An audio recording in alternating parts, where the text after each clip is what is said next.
up on Fulton Today, Atlanta's school superintendent meets with Fulton's juvenile court chief judge and chairman. We'll tell you the disturbing reason why. And inmates become a dog's best friend. We'll show you how canines make for good cellmates. Fulton Today starts right now.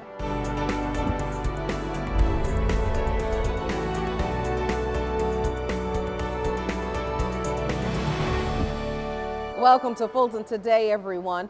An alarming statistic about school-aged kids and the justice system has Fulton's chairman and Fulton's juvenile court chief judge looking for answers. Recently, both of them met with the Atlanta school superintendent about the number of kids in the justice system. FGTV was at that meeting, and Priscilla Ortega has our story. When the high-ranking officials met to discuss what can be done to keep students in the class learning instead of out on the streets committing crimes, one fact stood out.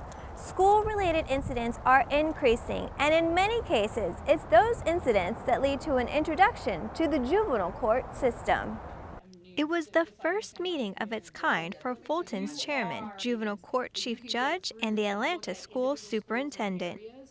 All had agreed to meet to address the disturbing numbers related to school-age students and crime. According to juvenile court statistics, 41% of misdemeanors at juvenile court are school-related, a stat that has all parties looking for answers. So many of our juvenile court, much of our juvenile court business comes from the schools. We would like to help solve those problems much earlier. Not just to reduce our workload, but to contribute what we know to trying to address the problems that our children are having in the schools and in our community. Atlanta school officials report that there are twice as many students given out of school suspensions than are given in school suspension. That means those kids are free to roam the streets, which often lands them on the wrong side of the law. Statistics show that the number of school-related arrests are also increasing. Atlanta superintendent says the bad behavior is having a huge impact on education and the future of the students. I think that if we were to get very targeted and specific and really try to address the needs of our most vulnerable students, that in the end, together, between the resources we have, we can really move a lot of children and their families to a better place. The increasing use of suspension and expulsion also increase the risk of dropout rates. Collaboration between parents, the school system, and the community is the answer. We had a robust conversation, a lot of great ideas, and we're going to work towards a partnership with the school system because it's a win-win for the county and the kids of our communities. Fulton's Aging and Youth Director and Housing and Human Services Director were also part of the discussion. Fulton plans on using a holistic approach as it works with its partnership with the schools, using several county departments, including juvenile court. Reporting for FGTV, I'm Priscilla Ortega. Thank you very much, Priscilla. Meanwhile, juvenile court welcomes the new volunteers who will help the children in state custody cases find safe and permanent homes. The court held annual training sessions for the new members of their citizen review training panel. These volunteers review the cases of children in the foster care system. They also work with parents, educators, caseworkers, and treatment professionals in making recommendations to the court on behalf of the children. It takes a village. It goes back to that. So what it takes is a special person for our volunteers, who are all very special and understand the needs of their community. And often they are really involved. Like I said, these panel members have been here for a long time and form connections not only with juvenile court, but form connections with these kids and have an influence on them. Applicants must be a Fulton County resident, at least 21 years old, and pass a criminal background check. If you want to be part of the next training session, you can call or email Ms. Rico Ward at the number right there on your screen. Fulton's new coalition designed to end sexual exploitation in our county, they get down to business. Now, the group held a planning meeting to lay out the first steps needed to address this huge problem plaguing our children and our community. FGTV's Daryl Carver has the story. Representatives from the health department, juvenile court, and community organizations lay out their strategy to fight commercial sex trafficking here in Georgia. What may be the differences between coalition versus team versus group, and how we'd like to present.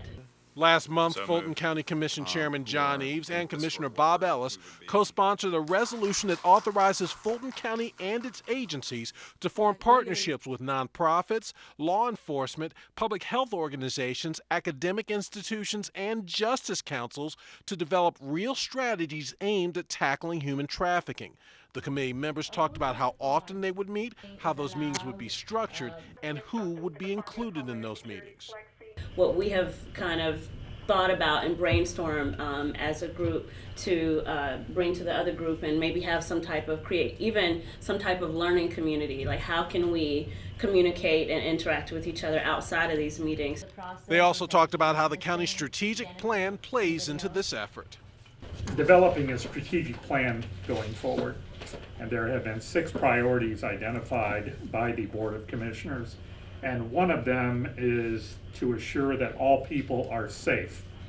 And this coalition specifically has been assigned to that priority. So it will be looked at, it will be measured going forward, the impact that this group is going to have with regard to Fulton County. And about how a coalition could help them with the process. The Innocence Coalition would be, it would consist of all the stakeholders. I mean, anybody that's involved with helping kids on all different levels or around this issue, so that we come together. It's not like operating in silos. The chairperson of the committee summed up the first meeting this way. I think it's a great start to our work together along with community partners, stakeholders, and our elected officials, recognizing that this is a major public health issue in Fulton County, and how can we address this together? How can we leverage the resources if we need to bring more funding to address this cause? It's for our future, keeping our children safe, which is in alignment with one of our Fulton County goals, to keep all people healthy and safe. And we are forming the goals, and hopefully we'll make an impact change soon by working together. Reporting for FGTV, I'm Daryl Carver. Thank you very much. County commissioners and the county's executive leadership are working on a major strategic planning initiative. Management is looking for ways to provide services to residents in a more efficient and cost-effective manner. As a result, the group, who is holding what they are calling toll gate planning sessions, is working on 6 key priority areas. Now, those priority areas focus on all people are healthy, all people are safe, all people are self-sufficient, people have economic opportunities, and people's lives are culturally and recreational enriched, and people trust government is efficient, effective, and fiscally sound. Now, this particular tollgate session was for the people are safe priority. It involves so many agencies within the county, from the sheriff's department to the police department, fire department, even the medical examiner's office. So there's a lot of moving parts. Management is hosting 1 session for each priority area.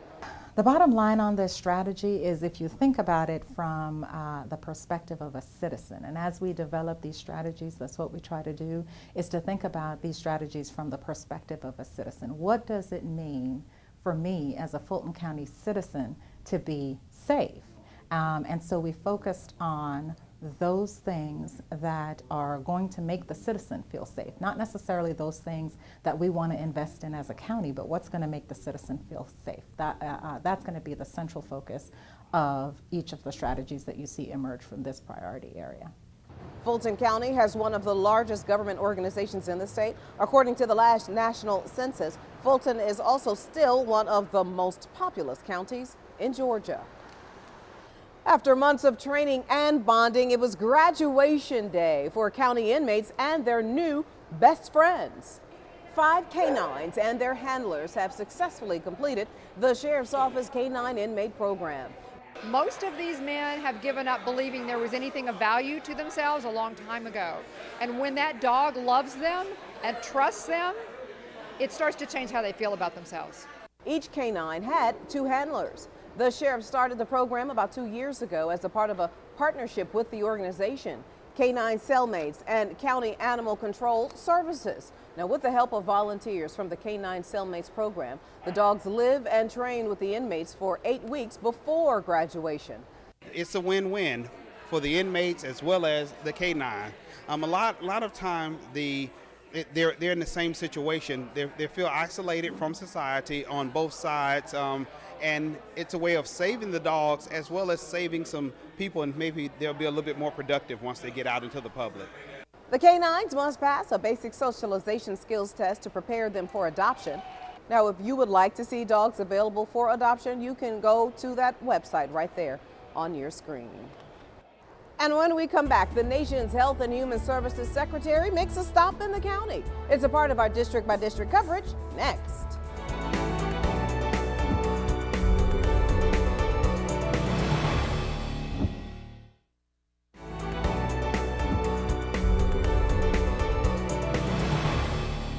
A Fulton commissioner hears from residents about how they want their tax dollars allocated next year, and another spends time with the nation's Health and Human Services Secretary and tries to get people enrolled in health care.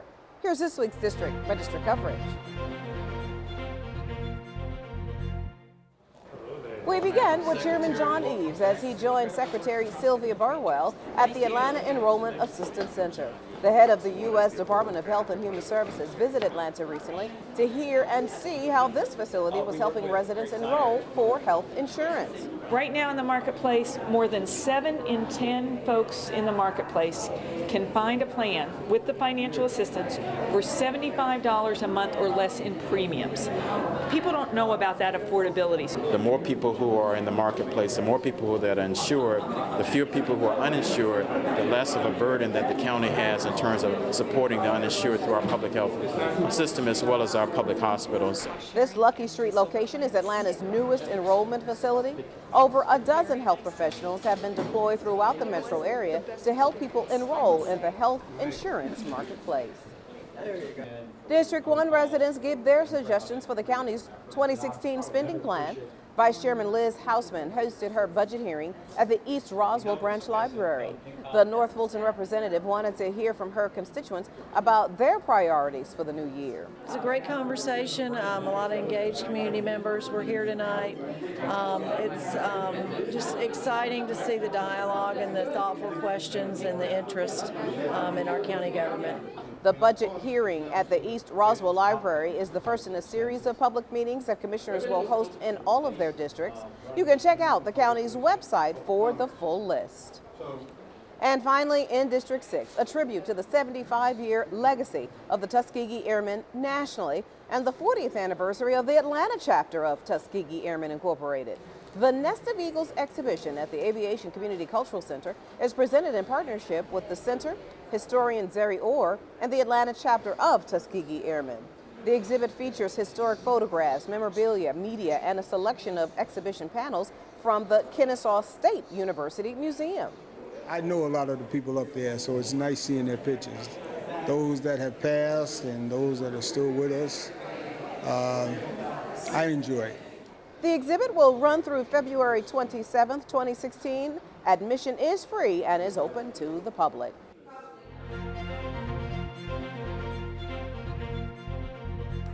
Now you can catch more of your commissioners at work all this week with the rebroadcast of the Board of Commissioners meeting right here on FGTV. And still to come, where you can still go to sign up for health care. Stay with us.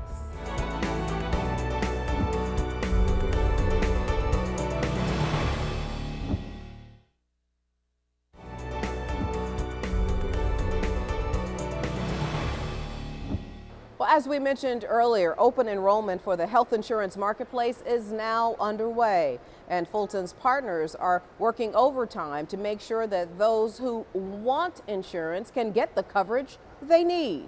FGTV's Lynn Vaughn has our story. Gathered at a health spa, dignitaries joined county health partners in promoting the health insurance marketplace for 2016. My biggest concerns is that Metro Atlanta is the largest population of uninsured African Americans that are eligible for the marketplace. But with Insure Georgia, residents can get free one-on-one insurance enrollment help, Licensed navigators are available at a number of county facilities. They find out how much you make, what your family size is, and how much you qualify for. You pick a plan, you see what subsidies you might qualify for, and then you go ahead and start paying for your insurance. When we support our communities from a healthy aspect and promote great health care and great awareness of their health care and access to those tools, we build economically stable communities as well. While promoting Insure Georgia's services, navigators were also able to speak with U.S. Department of Health and Human Services Secretary Sylvia Burwell.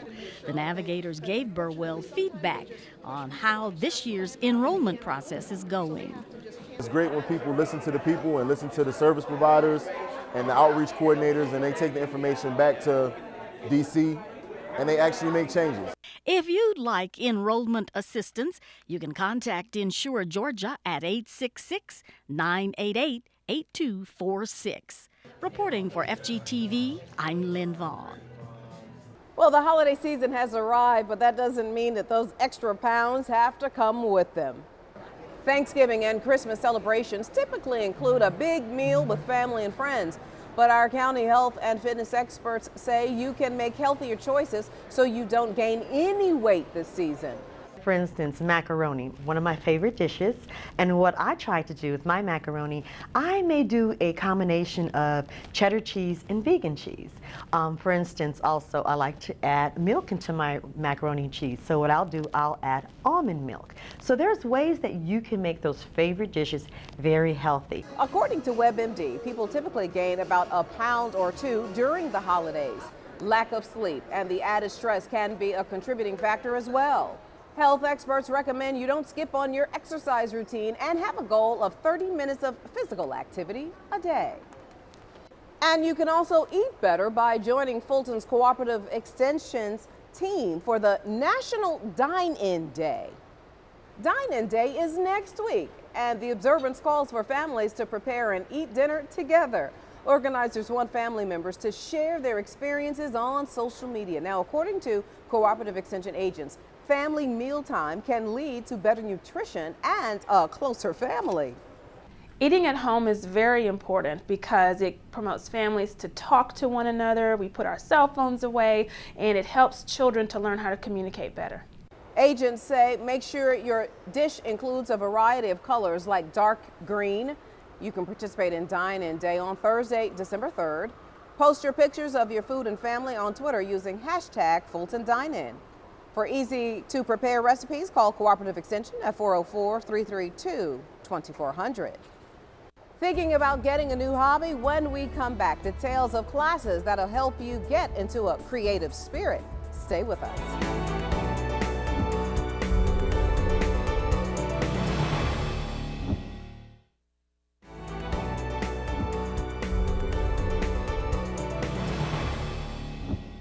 Well, are you ready to get a jump on those New Year's resolutions by learning a new creative skill? Well, registration will get underway next week for the winter arts classes. County art centers have several popular classes for people with all interests, including visual art, dance, music, acting, and even aviation classes. Young children all the way to seniors can enjoy a number of classes geared especially toward them. There are classes at different times at 5 locations around the county. I think that art is a very enriching experience for just about anyone. Certainly it's an individualized activity, and so you can really put yourself into your projects, whether it's a pottery piece, a painting, a collage. There's so many things that you can learn about yourself through taking an art class. Registration gets underway December 1st, and classes are for 8 weeks at a time. The winter session runs from January 5th until February 27th.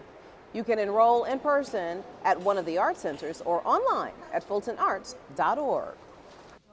And finally, children get on their feet and dance for an interactive story time. Preschoolers learn some new moves during the Movement Beats and Books story time. The event happens once a week at the Wolf Creek Branch Library. I've been doing this for 5 years, and it's the highlight of my job.